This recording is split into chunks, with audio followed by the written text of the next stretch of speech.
تو یہ جگہ جو ہے یہ ان الجھنوں والے موضوعات کو بیان کرنے کی نہیں ہے۔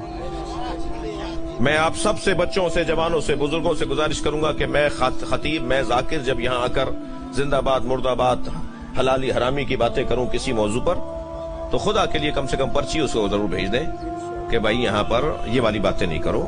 مولا کے فضائل کیا کم ہے جو تم ہمیں ایک دوسرے کو حلالی حرامی بول رہے ہو؟ اہل بیت کے کمالات بیان کرنے کا موضوع کیا کم ہے جو تم آپس میں لڑوانے کی باتیں کر رہے ہو؟ ہم تو سنیوں سے پیار کر رہے ہیں، تم آپس میں لڑ رہے ہو۔ ہم تو ہندوؤں کو مجلس میں آنے کی دعوت دے رہے ہیں، تم آپس میں لڑ رہے ہو۔ تو بہت سارے 50 لاکھ موضوعات ہیں جنہیں بیان کرنا چاہیے۔ تو خدا کے لیے ایک تو یہ والا موضوع کسی طرح سے ہمارے ہاں آہستہ آہستہ ریموو ہونا چاہیے۔ اس کا ہمیں کوئی فائدہ نہیں ہو رہا بلکہ الٹا ہمیں نقصان ہو رہا ہے۔ پھر دوبارہ تسلی دیجئے، ناراض تو نہیں ہے؟ خفا تو نہیں ہو رہے مجھ سے؟ دوسری گزارش مجھے شیعہ بھائیوں سے کرنی ہے، کر لوں؟ اپنے علماء کی مخالفت نہ کیجئے۔ عالم ہر طرح کا ہر جگہ ہوتا ہے، ٹھیک ہے؟ آپ جب ایک اچھے ڈاکٹر کو، ایک برے ڈاکٹر کو چھوڑ کر اچھے ڈاکٹر کی طرف چلے جاتے ہیں اور وہاں جا کے اس ڈاکٹر کی برائی نہیں کرتے، آپ کہتے ہیں ٹھیک ہے وہ ہمیں سمجھ میں نہیں آ رہا، ہم دوسرے کے پاس جا رہے ہیں۔ آپ ایک انجینئر کو چھوڑ کے دوسرے سے مشورہ کرتے ہیں، اگرچہ پہلے والے انجینئر نے آپ کے ساتھ کوئی دھوکہ بھی کیا ہوتا ہے، پھر بھی آپ جاتے تو انجینئر کے پاس ہی ہے نا۔ آپ کو اگر قانون کا مسئلہ حل کروانا ہو اور کسی وکیل نے آپ کے ساتھ زیادتی کی ہو تو بھی آپ قانون دان وکیل کے پاس ہی جاتے ہیں نا۔ کبھی ایسا نہیں ہوا کہ قانون کا مسئلہ حل کرنے کے لیے کسی وکیل نے زیادتی کی ہو تو آپ نے کہا اب میں مکینک سے جو ہے نا اپنا کیس لڑوں گا۔ ڈاکٹر نے، فلاں ڈاکٹر نے زیادتی کی ہے تو اب میں ڈاکٹر سے علاج نہیں کرواؤں گا، اب میں وہ ٹھیلا جو لگائے ہوئے ککڑی بیچنے والا ہے اس سے علاج کرواؤں گا۔ جائیں گے تو پھر بھی عالم کے پاس، جائیں گے پھر بھی وکیل کے پاس، جائیں گے پھر بھی انجینئر کے پاس۔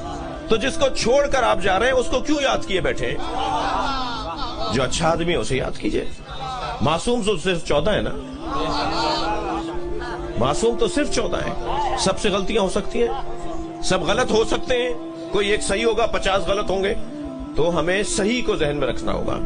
جو قومیں اپنے علماء کی بے احترامی کرتی ہیں وہ ترقی نہیں کرتی ہیں، اور قرآن نے ویسے ہی منع کیا ہے کہ جو جانتا نہیں اس سے بات نہیں کرو۔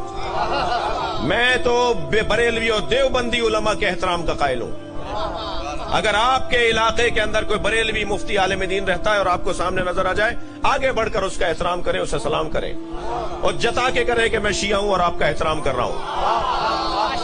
دیوبندی عالم دین کا بھی احترام کریں، اس لیے کہ اگر عالم نہیں ہوگا تو بات کس سے ہوگی؟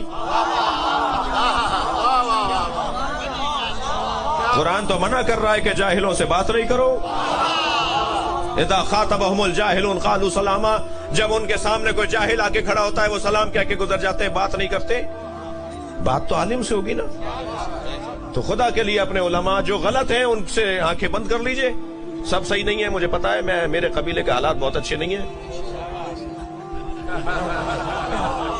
آپ سے زیادہ مجھے پتا ہے کہ کہاں مسئلہ، کہاں کمزوری ہے، کہاں پانی مرتا ہے، لیکن اس کا یہ حل نہیں ہے کہ پھر ہم انہیں چھوڑ کر ہم جو ہے وہ عالم کو چھوڑ کے مکینک سے بات کریں گے تو شرعی مسئلہ بتا دے، انجینئر سے پوچھیں گے تم شرعی مسئلہ بتا دو۔ قرآن اور حدیث کا جو عالم ہے، اور مجھے نقن صاحب کی تو بڑی حسین مثال یاد آ رہی ہے، وہ فرماتے ہیں بے عمل عالم دین کا بھی احترام کرو۔ سنیں جملہ، سنیں، بڑا قیمتی جملہ ہے، کہتے ہیں بے عمل عالم دین کا بھی احترام کرو، اس لیے کہ بے عمل عالم دین اس نابینا کی طرح ہے جو اندھیرے رستے پہ لالٹین لیے کھڑا ہے۔ اسے خود تو نظر آ نہیں رہا مگر تمہیں تو رستہ دکھا رہا ہے، تمہیں تو شرعی مسئلہ بتا رہا ہے، تمہیں تو قرآن کی حدیث اور قرآن کی تفسیر اور حدیث کی تشریح کر رہا ہے۔ تو یہ دو کام شیعہ حضرات بھی کر لیں، انشاءاللہ ترقی ہمارے قدم چوم رہی ہے۔